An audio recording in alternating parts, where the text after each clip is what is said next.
Bismillahirrahmanirrahim. Assalamualaikum warahmatullahi wabarakatuh. Apa kabarnya teman-teman semua? Mudah-mudahan sehat selalu. Baik, untuk pertemuan pertama kali ini di kelas 10, kalian yang biasanya di dalam kelas, sekarang kita belajar daring. Mudah-mudahan pandemi ini segera berakhir. Amin. Pertemuan pertama kita akan membahas tentang konsep dasar ilmu ekonomi, di mana pembahasan yang pertama kita akan bahas tentang pengertian ilmu ekonomi, kemudian masalah ekonomi, pilihan dan skala prioritas, kebutuhan dan alat pemuas kebutuhan, biaya peluang atau opportunity cost, kemudian prinsip ekonomi, motif ekonomi, pembagian ilmu ekonomi dan ekonomi syariah. Tapi pada pembahasan pertama kali ini, pertemuan pertama, kita hanya akan membahas tentang sampai pilihan dan skala prioritas. Baik. Ya, kemudian pengertian ekonomi. Ekonomi berasal dari bahasa Yunani yaitu oikonomia. Oikonomia kemudian berasal dari dua suku kata yaitu oikos dan nomos. Ya, pertama oikos itu diartikan sebagai rumah tangga dan nomos itu aturan. Jadi secara sederhana ekonomi itu adalah aturan rumah tangga. Kemudian ekonomi juga bisa diartikan sebagai kegiatan manusia dalam usaha untuk memenuhi kebutuhan yang tidak terbatas dengan alat pemuas kebutuhan yang terbatas. Nah, ini nanti akan menjadi inti dari kajian ekonomi, yaitu kelangkaan.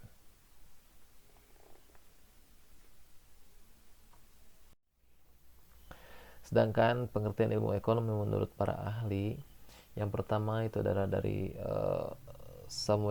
Paul A. Samuelson, yaitu mendefinisikan ekonomi sebagai kajian masyarakat menggunakan sumber daya yang langka untuk memproduksi komoditi-komoditi berharga dan mendistribusikannya kepada masyarakat luas. Sedangkan Alfred Masal, ilmu ekonomi adalah ilmu atau studi yang mempelajari kehidupan manusia sehari-hari. Jadi ilmu ekonomi itu kita mempelajari ya kehidupan kita sehari-hari, dari mulai bangun tidur sampai kita tidur kembali, itu tidak jauh-jauh dari ekonomi. Semua berhubungan dengan ilmu ekonomi. Hanya kadang-kadang kita tidak menyadarinya. Kemudian David Ricardo, ilmu ekonomi adalah suatu kajian tentang berbagai jenis golongan masyarakat. Ini dari sisi sosialnya ya. Jadi kita bisa membedakan uh, orang-orang yang dari golongan atas, golongan bawah, menengah dan lain sebagainya. Itu kita bisa lihat dari ya. Berikutnya adalah masalah ekonomi. Masalah ekonomi ini adalah masalah terbagi ke dalam dua, masalah ekonomi klasik dan masalah ekonomi modern. Masalah ekonomi klasik itu seputar produksi, distribusi, dan konsumsi, di mana produksi secara sederhana diartikan sebagai kegiatan menambah nilai guna suatu barang atau jasa. Jadi begini, misalkan kita punya sebuah benda yang tadinya tidak berguna sama sekali.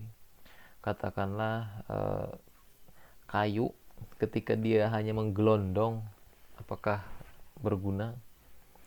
Berguna, tapi kegunaannya itu sedikit. Paling mentok-mentok nanti dijadikan sebuah kayu bakar kalau tidak diolah. Kemudian di tangan orang-orang tertentu, kayu tersebut dirubah menjadi sebuah meja, sebuah lemari, sebuah pintu, kursi, dan lain sebagainya. Bertambah tidak nilainya?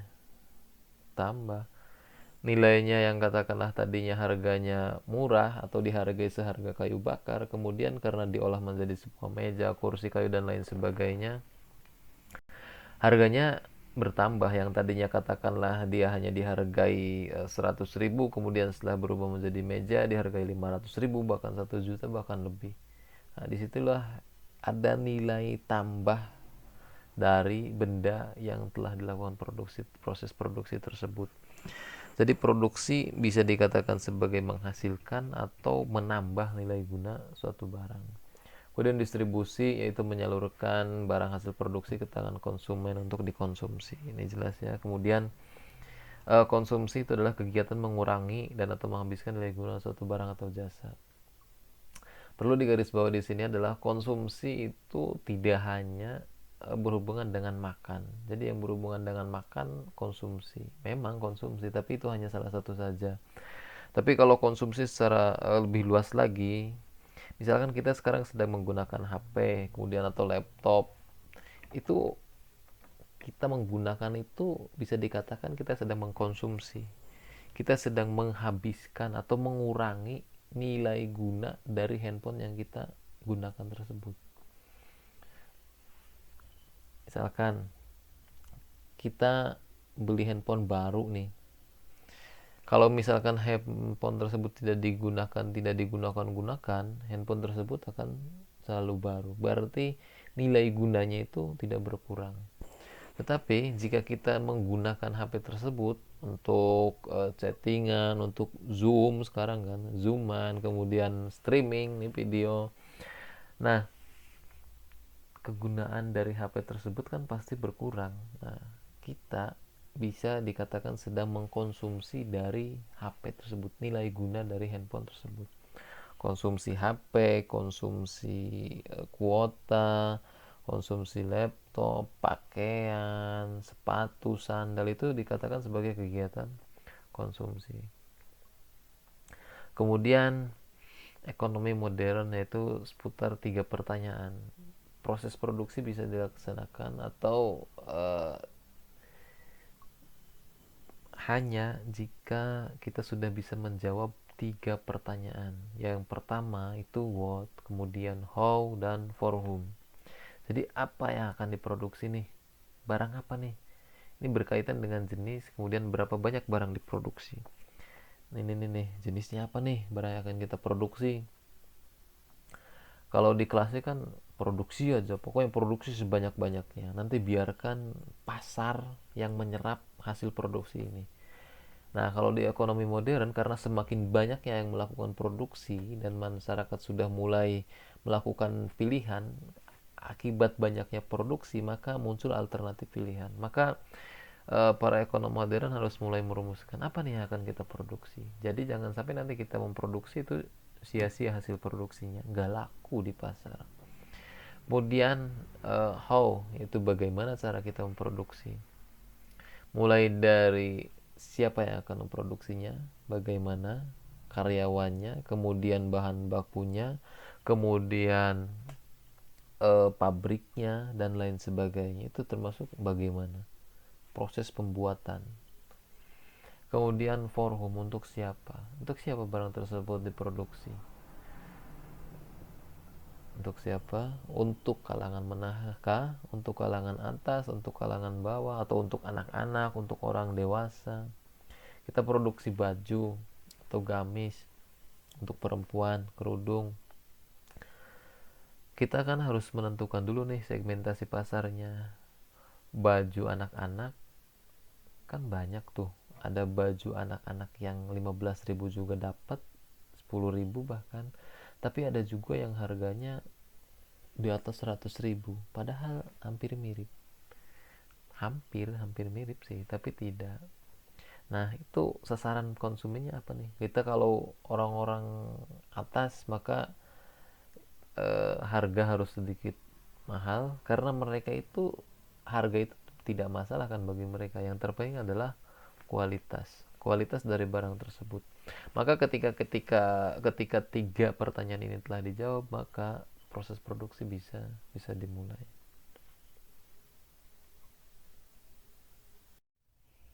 Kemudian ada faktor produksi. Faktor produksi itu terbagi ke dalam 2, ada faktor produksi asli, kemudian ada faktor produksi turunan. Di mana faktor produksi asli itu adalah sumber daya alam, sumber daya manusia, modal, sumber daya manusia. Kemudian yang ke faktor produksi turunan itu adalah modal dan skill entrepreneur. Kita bahas yang pertama, faktor produksi asli, sumber daya alam. Sumber daya alam nanti bisa disimbolkan dengan tanah. Nah, dari tanah nanti kita dapat sewa. Nah, nanti nyambungnya nanti ke kelas 11 deh. Kita bahas ini dulu, faktor produksi secara sederhana dulu. Sumber daya alam, Kemudian sumber daya manusia itu merupakan faktor produksi asli. Faktor produksi turunan itu modal, skill entrepreneur. Mana yang lebih penting? Keempat-empatnya penting. Sumber daya alam, dia tidak akan menjadi sumber daya yang bermanfaat jika tidak ada manusia, tidak ada yang mengolahnya. Sumber daya alamnya ada, sumber daya manusianya ada, tapi modalnya nggak ada, sama aja. Modal ada, manusianya ada, sumber daya alamnya ada, tapi tidak ada orang yang punya pikiran, jiwa usahanya itu tidak ada. Tidak ada kemampuan atau keahlian untuk berwirausaha. Maka ya akan dibiarkan aja begitu. Sumber daya alamnya dibiarkan seperti itu, sumber daya manusianya tidak dimanage dengan baik, dan modal pun tidak menjadi modal tapi menjadi uang untuk konsumsi. Kemudian kebutuhan dengan keinginan ini seringkali kita juga sulit membedakan nih ketika eh, katakanlah kita sudah pengen banget nih, sampai-sampai kita tidak bisa memikirkan hal apakah itu adalah keinginan atau kebutuhan. Sedangkan dalam ekonomi itu kita harus memilih pilihan kebutuhan atau keinginan. Kebutuhan itu merupakan hal dasar yang diperlukan manusia untuk memenuhi kebutuhannya karena akan berpengaruh kepada derajat kemanusiaan. Artinya ketika sesuatu tersebut tidak bisa dipenuhi, bisa saja menyebabkan kematian katakanlah. Jadi seperti ini, makan itu adalah kebutuhan. Menu dari makanan tersebut itu adalah keinginan. Maka mana yang harus kita dahulukan? Makanannya atau nanti kita dengan macam-macam menunya? Bisa nanti misalkan kita akan makan nasi padang. Makan nasi padang ketika kita lapar itu merupakan sebuah kebutuhan. Tetapi kita akan melakukan makan nasi padang itu, kita akan dengan rendang, dengan kikil, dengan hanya tempe, telur, dan lain sebagainya. Nah, rendang, kikil, tempe, telur itu adalah pilihan menunya. Itu berarti keinginan. Makannya itu kebutuhan. Menunya itu adalah keinginan. Bisa ya membedakan sampai sini? Nah, kebutuhan manusia yang tidak terbatas ditambah alat pemuas kebutuhan manusia yang terbatas sehingga muncullah kelangkaan. Kelangkaan ini adalah inti dari kajian ekonomi. Scarcity. Kelangkaan diartikan sebagai bentuk kesenjangan antara sumber daya ekonomi yang terbatas dengan jumlah kebutuhan hidup manusia yang tidak terbatas. Misalkan sekarang nih, udara itu, jangan udara deh. Sekarang ini misalkan air saja nih, air di beberapa daerah air itu terbatas atau tidak terbatas? Terbatas kan? Sedangkan manusia yang membutuhkan air itu semakin tidak terbatas kan? Kebutuhan akan air, tapi air yang tersedianya itu terbatas. Ada air tapi tidak layak untuk diminum katakanlah. Maka terjadilah kelangkaan. Nah, ilmu ekonomi ini dia memberikan alternatif pilihan. Maka setelah kelangkaan, manusia itu diperintahkan atau kita itu disuruh untuk memilih. Lalu bagaimana caranya kita memilih? Nah, caranya kita memilih itu kita harus membuat skala prioritas. Jadi skala prioritas itu berawal dari kebutuhan manusia yang tidak terbatas, kemudian bertemu dengan alat pemuas kebutuhan yang terbatas, muncullah kelangkaan. Dari kelangkaan ini kita harus memilih. Kemudian mana pilihan yang paling tepat? Kita harus buat skala prioritas. Bagaimana caranya kita membuat skala prioritas? Yang pertama, kita susun mana nih yang paling penting dan paling mendesak. Penting, mendesak, maka itu ke prioritas yang pertama. Kita semacam membuat kuadran. Penting, mendesak. Kemudian ada penting tapi tidak mendesak. Kemudian ada tidak penting, mendesak. Tidak penting dan juga tidak mendesak.